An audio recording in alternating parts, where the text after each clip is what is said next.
आमचं आम्हाला पडलेलं आहे. जीवनाचं देहाचं सार्थ करून घ्यायचं आहे, लेकर बाळा मोठी करायची आहेत आणि त्यांच्या लाता खायच्या आहेत. हेच ना, हेच चाललंय आता. कोणाला काय माहितीये आपला मुलगा शिवाजी राजा बनतो का अफजल खान बनतो, माहितीये का कोणाला? कुशल नाही म्हणतात. आपल्याच हाताने संस्कार द्यायचं. कुशल तुम्ही नाही म्हणता. जशी काकीचे घाव सोसल्याशिवाय दगडाला देव पण येत नाही, तसं मनुष्यच आहे बघा. कबीरा जब हम पैदा हुए तो जग हसे और हम रोए, ऐसे करनी करके चलो कि हम हसे और जग रोए. आपल्यासाठी जगानं रडावं, जग सोडावं. आपल्यासाठी आपल्याला आपल्या आपतेष्टांनी रडावं, तेही सोडा. मित्रमंडळींनी आपल्यासाठी रडावं, तेही सोडा. आपल्या कुटुंबातील लोकांनी आपल्यासाठी रडावं, एवढं तरी चांगलं कार्य करावं, तेही सोडा. आपल्या स्वतःच्या पत्नीने मुलांनी तरी आपल्यासाठी रडावं, एवढं तरी सात्विक कार्य करावं की नाही एखादं दुसरं. पण आता अशी शोकांतिका झाली, कधी तू निघून जातो, तुझा देह इतका त्रास आहे रे तुझ्यामुळे घराला. अशी काय काय ठिकाणी अवस्था आहे दादा. म्हणून कधी कधी प्रबोधनात्मक बोलावं लागतं. लोक म्हणतात आताची कीर्तनकार पिढी बिघडलेली आहे, देव संत भक्त बाजूला ठेवलं आणि संसारातील गप्पा मारायला लागले. गप्पा नाही, याची आठवण करून द्यावी लागते. कारण कितीतरी वृद्धाश्रमाची संख्या वाढत जरी नसली तरी त्या आश्रमामध्ये येणाऱ्यांची संख्या खूप आहे, अनाथांची संख्या वाढलेली आहे. आपण कुठल्याही प्रकारचं दान करायला तयार नाही, कुठल्याही तीर्थयात्रा करायला तयार नाही. पायी म्हणतोय मी, असं काय आता ट्रॅव्हल्स वगैरे खूप सुख सुविधा निघालेल्या आहेत, तिकडे आपण जातो. पण खऱ्या अर्थाने सांगू का, हे धन आहे, हे द्रव्य आहे, हे सगळं नाशिवंत आहे. म्हणून तुकोबरायांना आठवण करून द्यावी लागते. तुकोबराय अभंगाच्या 3ऱ्या चरणात सांगतात, द्रव्यदारा हे तुझा हा परिवार,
रंगी रंगे रे श्रीरंगे काय भुललाशी पतंगे शरीर जायाचे ठेवणे धरीशी अभिलाष जनी.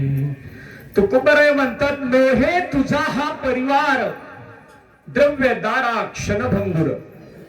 तुकोबरायने अशी आठवण करून दिली. नामदेवराय काय म्हणतात धनदारा पुत जन बंधू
नामदेवराय म्हणतात धनदारा पुत्र जन बंधू सोयरे पिशून सर्व मिथ्याय जाणून हे नाश पावणार आहे.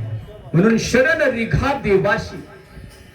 ज्ञानोबराय काय सांगतात माता पिता बंधू बहिणी कोणी न पवती निर्वाणी इष्टमित्र सजन सखे हे तो सुखाची मांडणी. एकला मी दुःख भोगी कुंभ पाक जाचनी तेथे कोणी सोडविना एका सद्गुरु वाचोनी. किती सुंदर बोलतात बघा, छान. गोंडस माऊली ज्ञानोबराय. ज्ञानोबरायला आपण काय म्हणतो? माऊली म्हणतो. आपलं स्वतःच नाव जगाला अर्पण करून देणार जगाचं एकमेव दैवत म्हणजे माऊली ज्ञानोबा. आपण सगळ्यांना वारील एकमेकांना काय बोलतो? माऊली बोलतो. ज्ञानोबराया सुद्धा काय सांगतात एकला मी दुःख भोगी कुंभ पाक जाचनी तेथे कोणी सोडविना एका सद्गुरु वाचून. मग सद्गुरु किंवा गुरु केवळ आपल्याकडे थोडीशी अल्पश 10 मिनिटं राहिलेली आहेत. आपण 10 मिनिटांनंतर फुलांचा कार्यक्रम घेऊया. शांततेने शेवटची 10 मिनिटं मला द्या. गुरु करणं आपलं आद्य कर्तव्य आहे. तुळशीची पवित्र माळ घातली म्हणजे कार्य संपलं असं नाही. ज्ञानोबरायांकडे उपजताच ज्ञानी होते. कोणत्या प्रकारची बुद्धीमध्ये कमी होतं? मग तरी गुरु का केला? कारण गुरु शिवाय भगवंत भेटणं मिळणं शक्य नाही. बोलू नका, फक्त शांततेने वाटा, काय होत नाही. थोडी थोडी फुल हातामध्ये द्या. गुरु हे आपल्याला बोध करून देतात, आपल्याला उपदेश करतात. ज्ञानोबराया तेच सांगतात. कृष्णांजन एक वेळा. कृष्णांजन डोळाच्या देवाच्या नावाचं अंजन म्हणजे काजळ. कृष्णांजन एक वेळा डोळा घालिता आढळ.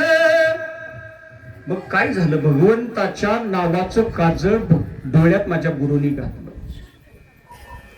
कृष्णांजन एक वेळा डोळा घालिता आढळ. तिमिर दुःख गेले फिटले भ्रांती पडळ. श्री गुरु निवृत्ती राये मार्ग दाविला स्वज्वळ. बाप रखुमा देवी गुरु विठ्ठल दिनांचा दयाळ. त्या भगवंताची ओळख करून माझ्या गुरुनी मला निवृत्ती दादाने दिली, म्हणून मी हे जगाला सर्व ज्ञान देऊ शकलो. नाथरायांची अवस्था महाराज तीच आहे. नाथराय सुद्धा काय म्हणतात? देवगिरी पर्वतावरती मलंग विषेतल्या भगवान दत्तात्रयांचं दर्शन मला जनार्दन स्वामींनी घडवून दिलं. म्हणून नाथरायांच्या कुठल्याच अभंगात एका म्हणे आनंद झाला असं कधी नाही. एका म्हणे एकपणे उभा. कसं वाटतं ना? काहीतरी विसरलं शब्द असं वाटतं. एका जनार्दनी एकपणे उभा एका जनार्दनी आपल्या स्वामींना आपल्या गुरुला बरोबर स्थान त्या ठिकाणी प्रत्येक अभंगाच्या शेवटच्या चरणामध्ये नाथरायांनी दिलं. नाम जनार्दन रूप जनार्दन ध्यान जनार्दन सर्व मज. नाम जनार्दन रूप जनार्दन ध्यान जनार्दन सर्व मज. ध्यान जनार्दन सर्व ध्यान जनार्दन सर्व.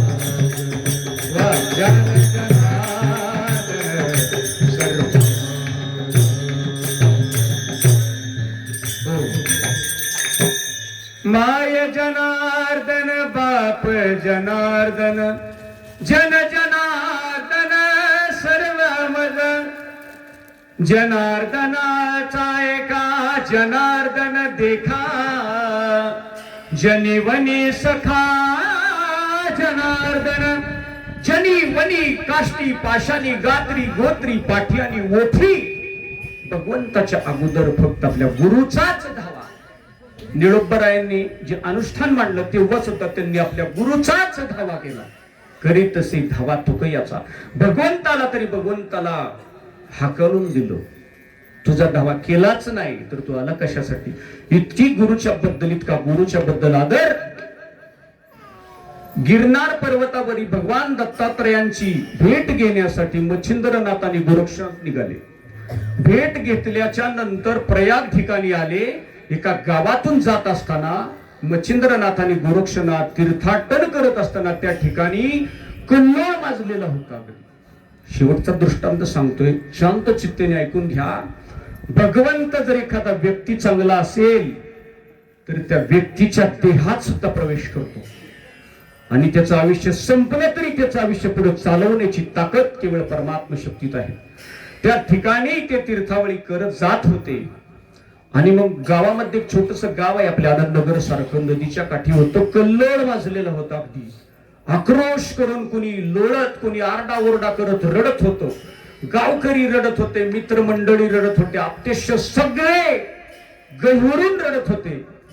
हे दोघे त्या ठिकाणी गेले. गर्दीमध्ये थोडी गर्दी सावरल्याने तिथे विचारलं गोरक्षनाथांनी, काय कारण आहे रडता. नाही म्हणजे अमुक अमुक राजा, आमच्या गावामध्ये त्रिविक्रम नावाचा राजा आहे, तो मरण पावला आहे. जनतेचं कल्याण करत होता, साधू संतांना सुखवीत होता. इतका चांगला राजा. चंद्र सूर्य आहे तोपर्यंत जगावाची अपेक्षा आहे. खूप जगावास. राजा मरूच नाही असं वाटत होतं गावामध्ये. कारण का दारिद्र्य कोणाच्या वाटेला त्या गावामध्ये कधी नव्हतं. त्या अनुषंगाने दुसरा दृष्टांत सांगतो तुम्हाला की एक राजा होता आणि त्या राजाच्या राजवाड्यामध्ये त्या राजाने पण ठेवला की माझ्या राज्यामध्ये कुणी जो व्यापारी येईल, कुठल्याही प्रकारचं धान्य असो वस्तू असो विक्रीसाठी तो थांबेल. सूर्य मावळल्याच्या नंतर त्याच्याकडे नाही विकलेला माल मी विकत स्वतः घेईल. इतका राजा चांगला होता त्या गावी. व्यापारी खुश झाले, आनंदी झाले. अमुक अमुक प्रकारची किंमत लावायला लागली. नाही विकला तर काय हरकत नाही, राजा घेतोय ना. बरं ठीक आहे. मग भगवान इंद्रांना प्रश्न पडला. म्हटले एवढा राजा चांगला आहे तर त्याचा शब्द किती पाळतो बघूया आपण. साधूचं वेश धारण केलं भगवान इंद्रांनी आणि भगवान इंद्र एक वस्तू विकण्यासाठी घेऊन आले. त्या वस्तूचं नाव होतं दारिद्र्य. हे अशा डब्यामध्ये ठेवलं, लॉक लावलं आणि दारिद्र्य घ्या, कुणी दारिद्र्य घ्या. आता तुम्ही जसं माझ्याकडे बघताय तसं त्या गावात त्या साधूकडे लोक दारिद्र्य घ्या. आधीच दारिद्र्याने पछाडलोय. सुखाचा लवलेश आमच्या संसारात नाही. आला तरी तो एक धागा सुखाचा, 100 धागे दुःखाचे. जर तारी हे वस्त्र मानसा तुझी आयुष्याची. इतकी अवस्था दारुण आहे. ह्या बाबाचं दारिद्र्य कोण घ्यायचं. राजा तरी कशाला त्याचा शब्द पाहिजे. इंद्र आहे ते शेवटी. परीक्षा घ्यायसाठी मग असंच काहीतरी वस्तू विकावी लागेल ना. पण राजा दुसरी कुठली वस्तू घेईल. हा म्हटले ठीक आहे. बसले एका झाडाखाली, कोणी घ्यायला तयार नाही. राजाने प्रधान पाठवला. प्रधानाने विचारलं डब्यात काय. म्हटले दारिद्र्य आहे. म्हटले बर ठीक आहे. मग घेईल का कोणी. म्हटले आमचे राजे घेतील. मग कसं द्याल. 1000 रुपयाला डब्बा आहे हा. राजाने सांगितलं 500 रुपयाला दे. सांगा मी तो डब्बा घ्यायला तयार आहे. नाही म्हटले किंमत कमी होणारच नाही. 1000 रुपये. बर 1000 रुपये बाबा ठीक आहे. दिले. बोलिले ते वचन. त्या संतांच्या शब्दावरती जागून त्या राजाने तो दारिद्र्याचा डब्बा खरेदी केला आणि डब्बा तो तिजोरीमध्ये नेऊन ठेवला. ज्या ठिकाणी सोनं नाणं पैसे असतात त्या ठिकाणी दागिने असतात त्याच्यात तो ठेवला.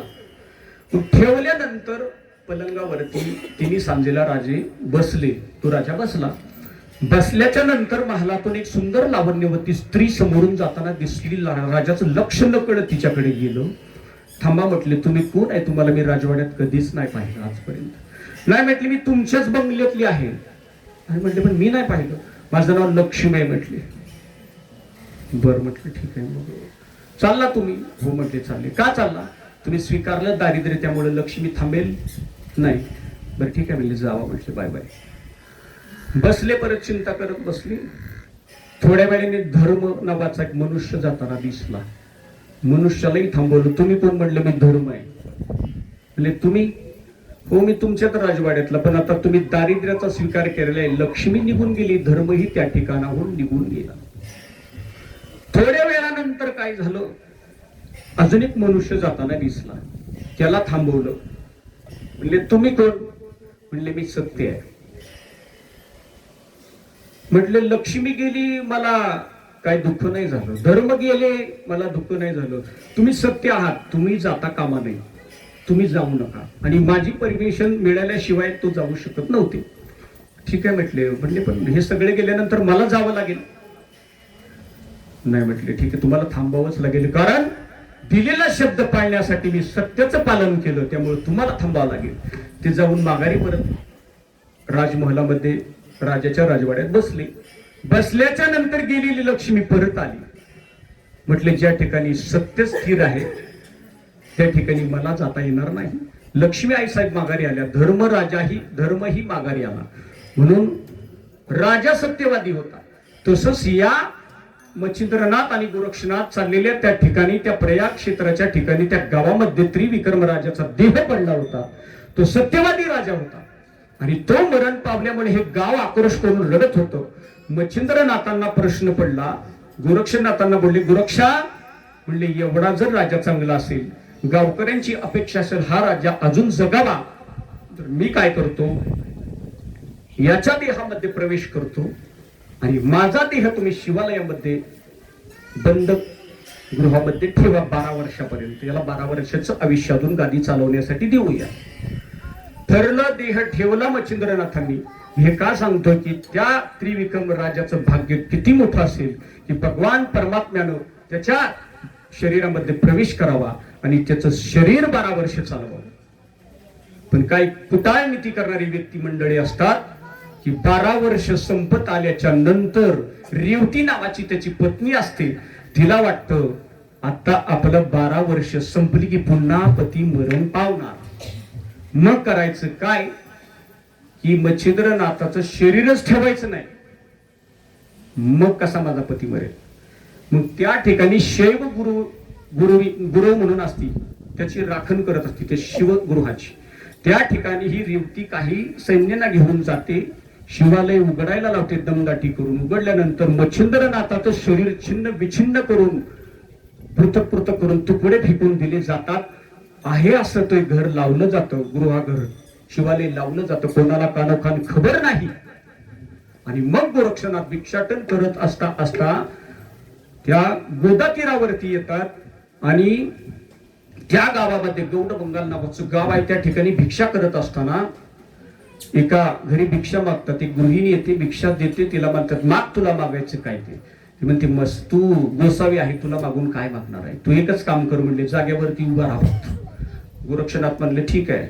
उभा राहून जी हवा येईल ती प्राशन करायची. ज्यांचा शिष्य तिकडून रेवणनाथ येतात, त्यांची सुटका करतात. अंगावरती वारूळ झालेलं असतं उभं राहून राहून, त्यांची सुटका करतात. त्या ठिकाणी मग मणिकर्णिकेचं स्नान करून दोघं त्या शिवालयामध्ये जातात. तर मच्छिंद्रनाथाचा देह कुठे आहे? मग गोरक्षनाथ म्हणतात, तू माझ्या प्रेताचं रक्षण कर आणि मी मच्छिंद्रनाथाचा देह शोधण्यासाठी जातो. मग त्रिभुवनामध्ये वरती कैलासामध्ये मच्छिंद्रनाथाच्या शिष्याचं तुकडे पडलेले असतात, ते आणण्यासाठी तिकडे कळतं. त्यावेळेस वीरभद्र सगळ्यांना सांगतो की गोरक्षनाथ येईल यांचा शिष्य, त्यांना प्रवेश करू देऊ नका. पण त्यांच्याकडे शाबरी विद्या होती, संजीवनी विद्या होती. हे सगळं आणि मग भस्मास्त्र सगळीकडे टाकलं आणि सगळे भस्म करून टाकले गोरक्षनाथांनी. आणि मग त्यात राहिलेला फक्त वीरभद्रांना माहित होतं मच्छिंद्रनाथाच्या शरीराचे तुकडे कुठे आहेत ते तुकडे कसे गोळा करायचे म्हणून परत वीरभद्रांना जिवंत केलं संजीवनी मंत्राने. आणि जसंच्या तसं शरीर घेऊन मच्छिंद्रनाथांचं आणलं आणि मच्छिंद्रनाथांना पुन्हा मग शरीरात प्रवेश केल्यानंतर त्यांच्या देहात ते परत तीर्थावळीला निघाले. म्हणजे हे मी का सांगितलं की एखादा व्यक्ती त्रिविक्रम राजा आहे, त्याच्या वयामानानुसार त्याचं तो मरण पावला तरी भगवंताने 12 वर्ष एक्स्ट्रा ऍडिशनल त्याला जीवन दिलं. हे त्याच्या भाग्याचं महत्व म्हणावं लागेल किंवा त्याच्या आई वडिलांची कृपा म्हणा. कुळी कन्यापुत्र होती, कुळी कन्यापुत्र होती जे सात्विक याचा हरिक वाटे देवा, भगवंताला सुद्धा हर्ष होतो. तसंच बाबतीचं जीवन दिगंबरांनी व्यथित केलं. कुठल्याही प्रकारचा गावाला त्रास नाही, आपतेष्टांना त्रास नाही, मित्रमंडळींना त्रास नाही, कुठल्या कोणाचंही कर्ज अंगावरती नाही. अलगद जसं आपण कुठल्याही संकटातून वरती येतो तसं भगवान भोलेनाथाने त्यांना अलगद असं इहलोकाची यात्रा करून परलोकाची यात्रा सुखरूप सुखाने प्राप्त केली त्यांची. हो की नाही? मान्य कराल की नाही तुम्ही? आज त्यांची लेकी बाळ आहेत, सुना आहेत, मुलं आहेत. सगळ्यांना गहिवरून येत असेल की अशी व्यक्ती आपल्या कुटुंबात नवे ह्या गावात, तालुक्यात, राज्यात सुद्धा होणे शक्य नाही. तर गाड्याने आपण किती वेळाही प्रवास करू, विनामूल्य फुकट हातात ते हवा मारायचा पंप असायचा पूर्वी, ते घेऊन सायकलवरती प्रवास करणे. आल्यानंतर माघारी सायकल नवीन असली तरी ती जुनी दिसायची, कारण तो प्रवास काहीतरी मला वाटतं 3 महिन्याचा असू शकेल किंवा 2 महिन्याचा असेल. पण एकदा जाऊन बघत नाही, असं 11 वेळा घडलं त्यांच्या जीवनामध्ये. ही काही साधी नाही, सोपी गोष्ट नाही. क्षणोक्षणी त्यांना रोज रात्री रोज दिवसभर त्यांच्या मुलींना त्यांचा चेहरा, त्यांनी खेळवलेलं आपल्याला लहानपणी असेल ते सगळं आठवत असेल. म्हणून त्यांना अंतकरणातून किमान आज तरी वाटत असेल ना, सोडूनिया गेले बाबा आम्हाले कराना, बाबा बाबा बाबा ता म्हणू मी कुणाला. परत गेलेला मनुष्य परत येत नसतो, तो आठवणीच्या स्वरूपात येईल. तुंकलेला तुका जसा माघारी घेता येत नाही, सुटलेला बाण तसा माघारी येत नाही, तसा हा मेलेला व्यक्ती पुन्हा हुबेहूब आपल्या मनुष्य रूपामध्ये दिसणं शक्य नाही. म्हणून बाबा तुम्ही आमुच्यासाठी कष्ट केले फार, सोडून या गेले बाबा सारा परिवार. लेकी सुनार रडत बसती काना कोपर्यात, बाबा तुमची आठवण येते प्रत्येक क्षणात. दास म्हणे जगामध्ये बाप आणि आई, आई बाबा सारखे दैवत नाही. उत्तर भारतामध्ये एका महिलेला जन्म देण्यासाठी प्रसूत कळे सोसत होती. शेवटचा महिना चालू होता. पहिला प्रहर, दुसरा प्रहर, तिसरा प्रहराला बाळ जन्माला येणार होतं. पण एका साधूने सांगितलं, पहिल्या प्रहराला जर जन्म दिला तर हा मुलगा कुळाचा नायनाट करेल, डाकू बनेल. दुसऱ्या प्रहराला जर जन्म दिला तर 18 विश्व दारिद्र्य येईल. आणि तिसऱ्या प्रहराला जर जन्म दिला तर कुळाचा उद्धार करेल, बुद्धिवान होईल. म्हणून त्या आई होणाऱ्या माऊलीनं काय केलं असेल, खाली मुंडी आणि वर पाय केले, जवळ 9 तास शीर्षासन केलं. तिसऱ्या प्रहाराला जन्म दिला आणि तो मुलगा जन्माला घातला, त्याचं नाव बिरबल. ही आईची कुस असते. अशी आई आणि अण्णांसारखी अशी वडील मिळायला खूप जन्माची पुण्याई लागते. बोलण्याच्या अनुषंगातून माझ्याकडून बरंच काही बोलण्यात राहिलं, कारण मलाच प्रश्न पडला होता. अण्णांबाबतीत बोलावं तर 3 तास 2 तास असेच निघून जातील. इकडे अभंगही सोडवायचा आहे वारकरी संप्रदायाप्रमाणे, आणि अण्णांबाबतीत सुद्धा बोलायचं आहे. थोडस कमी बोललो, इतका काही परिचय किंवा थोडीशी माहिती घेतली तेवढंच बोलता आलं. 2 शब्द काय का होईना, पण तरी कुटुंबाचं सांत्वन करण्याची क्षमता, तेवढी ताकद आपल्याकडे नसते. कारण बोलणं आपण बोलाच्या ओघात बोलून जातो, पण आठवणींचा उजाळा तो त्यांच्याच अंतःकरणात रुजत असतो. ज्ञानेश्वर माऊली, ज्ञानेश्वर माऊली, ज्ञानराज माऊली, ज्ञानेश्वर माऊली, ज्ञानराज माऊली,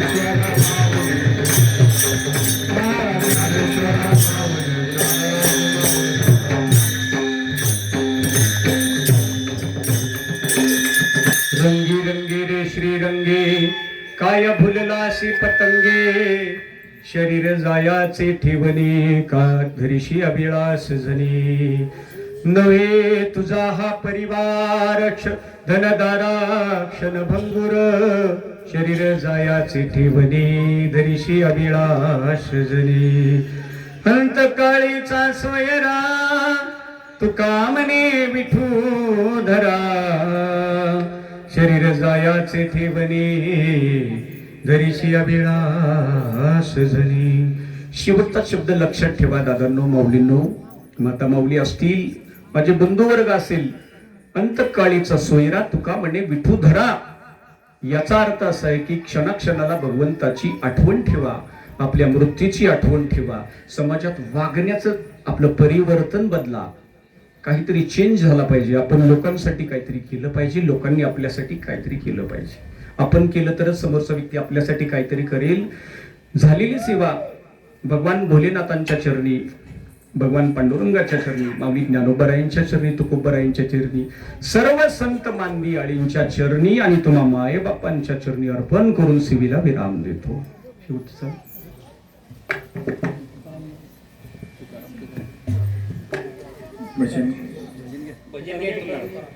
तुकाराम तुकाराम तुकाराम तुकाराम. हात वरती करा.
तुका म्हणे विठुधरा, तुका म्हणे विठुधरा, विठुधरा, तुका म्हणे विठुधरा, तुका म्हणे विठुधरा.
आता फुलाचा अभंग होईल. अभंग जय विठ्ठल जय जय विठ्ठल जय विठ्ठल जय जय विठ्ठल. फुलं टाकण्याकरता सर्वांनी उभे राहा. फुलं टाकण्याकरता सर्वांनी उभे राहा. फुलाचा अभंग होईल. अभंग झाल्यानंतर आरती होईल. आरती झाल्यानंतर परिवाराच्या वतीनं विनंती, सर्वांना भोजन केल्याशिवाय कोणीही जायचं नाही. आम्ही जातो तुम्ही कृपा तुझ्यावी, आम्ही जातो तुम्ही कृपा तुझ्यावी, आम्ही जातो तुम्ही कृपा तुझ्यावी, जातो तुम्ही कृपा तुझ्यावी. सकळाचा नवी